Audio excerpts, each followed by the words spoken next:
അവൻ ഒരു നീയലായിരുന്നു. പക്ഷേ ആ നീലന്റെ ഉള്ളിൽ മറിഞ്ഞിരുന്നത് ഒരു ഇതിഹാസം. ലോകം ദ കോപ്പി നെഞ്ച അല്ലെങ്കിൽ ഷെരിങ്കാൻ ഓഫ് കക്കാഷി എന്ന് വിളിച്ച് ആ മനുഷ്യൻ കക്കാഷി അറ്റാക്കെ. ചെറുപ്പത്തിൽ തന്നെ യുദ്ധത്തിന്റെ രക്തം കണ്ടവൻ സ്നേഹവും വേദനവും നഷ്ടവും ഒക്കെ ജീവിതത്തിന്റെ ഒരു ഭാഗമാക്കി. ഓരോ യുദ്ധവും അവന്റെ ഉള്ളിൽ പുതിയൊരു മുറിവായി. എന്നാലും അവൻ വീണില്ല. സുഹൃത്തുക്കളെ ഉപേക്ഷിക്കുന്നവൻ യഥാർത്ഥ ഒരു നെഞ്ചയല്ല. ബീറ്റിയുടെ മരണവും റിനിന്റെ നഷ്ടവും അതെല്ലാം കക്കാഷിയുടെ ഹൃദയം കല്ലാക്കിയെങ്കിലും ഇപ്പോഴും അവന്റെ മനസ്സ് തീ പോലെ തിളഞ്ഞിരുന്നു. ഷെരിങ്കാൻ കണ്ണുകളുടെ കണ്ടത് വെറും ശത്രുക്കളുടെ വീഴ്ചയല്ല, അവൻ കണ്ടത് ലോകത്തിന്റെ യഥാർത്ഥ രൂപം തന്നെയായിരുന്നു. കാലം കഴിഞ്ഞുപോയി. അവൻ നറൂട്ടോയുടെയും സാസ്കയുടെയും സാക്കുറന്റെയും ഗുരുവായി മാറി. അവരെ പഠിപ്പിച്ചത് നിഞ്ച തന്ത്രങ്ങൾ മാത്രമല്ല, മനുഷ്യത്വം, ബലം, സ്നേഹം. ഇത് തന്നെയാണ് കക്കാഷി അറ്റാക്ക് എന്ന പേരിന്റെ യഥാർത്ഥ അർത്ഥം. നാലാമത്തെ നെഞ്ച യുദ്ധത്തിൽ ലോകം തകർന്നപ്പോൾ അവൻ മുന്നോട്ട് വന്നു. ജയിലുകളിൽ നിന്ന് ഒരു വെളിച്ചമായി. അവൻ പറഞ്ഞതുപോലെ എന്റെ കൂട്ടുകാർ വീഴുമ്പോൾ ഞാൻ പിന്നോട്ട് പോകില്ല. ഇന്നിപ്പോൾ കൊനഹയുടെ ഉക്കാകയായി നിൽക്കുന്നവന്റെ യാത്ര. പക്ഷെ അവന്റെ കണ്ണുകളിൽ കാണാൻ കഴിയും ഒരു യോദ്ധാവിന്റെ വേദന, ഒരു ഗുരുവിന്റെ അഭിമാനം, ഒരു സുഹൃത്തിന്റെ ആത്മാവും. അവൻ കക്കാഷി അറ്റാക്ക് നീലിൽ നിന്നില്ലേ വെളിച്ചം. കൊനഹയുടെ തെരുവുകളിൽ ആ നാമം പ്രളയിക പോലെ അലയടിച്ചു.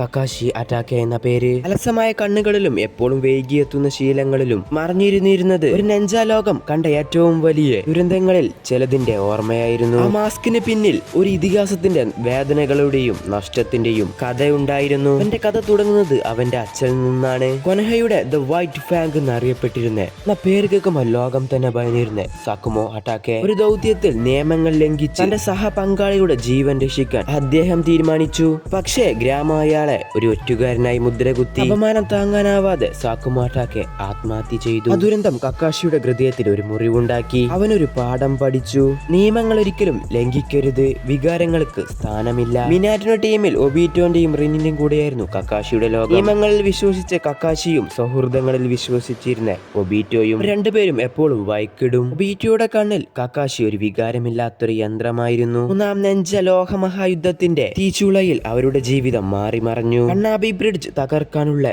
ദൗത്യത്തിനിടയിൽ ശത്രുക്കൾ റിനിനെ തട്ടിക്കൊണ്ടുപോയി. ദൗത്യം പൂർത്തിയാക്കണമെന്ന് കക്കാഷി പറഞ്ഞു. എന്നാൽ ഒബീറ്റോ അതിനെ ലംഘിച്ചു. നിയമങ്ങൾ ലംഘിക്കുന്നവർ ചവറുകളാണ്, പക്ഷേ സുഹൃത്തുക്കളെ ഉപേക്ഷിക്കുന്നവൻ അതിനേക്കാൾ മോശമാണ്. ഒബീറ്റോയുടെ വാക്കുകൾ കക്കാഷിയുടെ ഹൃദയത്തിൽ തട്ടി. അവർ ഒരുമിച്ച് റിനിനെ രക്ഷിക്കാൻ പോയി. ആ പോരാട്ടത്തിൽ കക്കാഷിയുടെ ഒരു കണ്ണ് നഷ്ടപ്പെട്ടു. കക്കാഷിനെ രക്ഷിക്കുന്നതിനിടയിൽ ഒരു പാറ ഇടിഞ്ഞു വീണ് ഒബീറ്റോയുടെ ശരീരം തകർന്നു. മരണക്കടക്കിൽ വെച്ച് ഒബീറ്റോ തന്റെ ഷാരിങ്കാൻ കക്കാഷിക്ക് ഒരു സമ്മാനമായി കൊടുത്തു. നീ എന്റെ കണ്ണിൽ ലോകം കാണണം, അതായിരുന്നു ഒബീറ്റോയുടെ വാക്കുകൾ. എന്നാൽ വിധി കക്കാഷിയോട് ക്രൂരമായി വീണ്ടും പെരുമാറി. എന്റെ ടീമിലായ റിനിന്റെ മേലെയായിരുന്നു ത്രീ ടൈൽസിനെ സീൽ ചെയ്തിരുന്നത്. ഒരിക്കലും ഹിഡൻ ലീഫിന് നല്ലതല്ല എന്ന് മനസ്സിലാക്കിയ റിൻ കക്കാഷിയുടെ കൈകളാൽ മരണപ്പെട്ടു. കൂട്ടുകാരുടെ ജീവൻ എടുക്കേണ്ടി വന്ന ആ നിമിഷം മഴ പെയ്തു.